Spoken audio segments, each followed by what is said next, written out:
Young men continue to be victims of gun violence in the old capital, and on Sunday afternoon, 26-year-old Emmerson was hit multiple times to the body in a drive-by shooting as he stood near this shop at the corner of West Street and Cemetery Road on South Side, Belize City. Minutes later, residents would gather before his body was placed inside the pan of a pickup truck and rushed to the hospital. He died on arrival at the KHMH. Skyers had just recently joined the youth apprenticeship program coordinated by Duane. This is the second member killed in 3 weeks. They wanted an opportunity to work out at the Keys and just get away from the Belize city life because they knew what was happening and they didn't want any part of it. We tagged them to Oceana.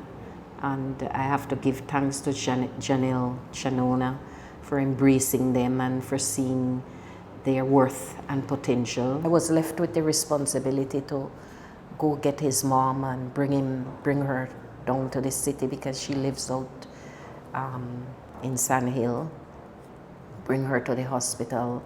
And of course, they had already taken him to the morgue, so I had to accompany her to the morgue. 1:35.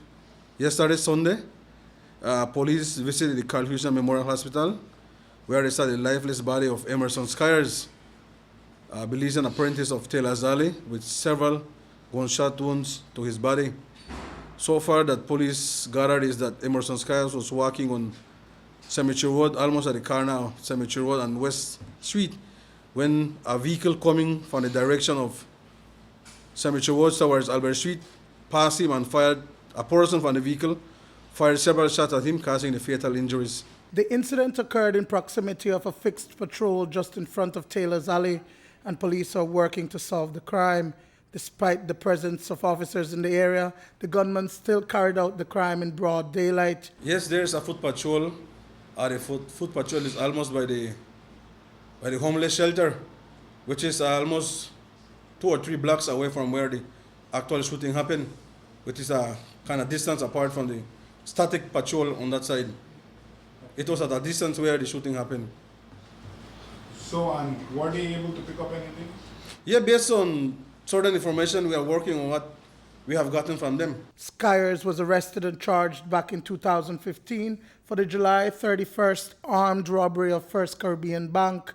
The crime was caught on surveillance camera as the robbers made off with almost $53,000 between 8 and 9 that morning. That case is still pending before the courts. Police maintain, however, that a motive is unknown. Is there any evidence suggesting, this is a rephrase of another question, but suggesting that his linkage with any criminal operation may have made him a target on the streets? Not that we know at this moment. As far as you all know, was his murder gang-related or gang-motivated? As I had mentioned, we cannot establish at this moment what is the motive behind the murder of Emmerson Skyers. Duane, Moody for News 5.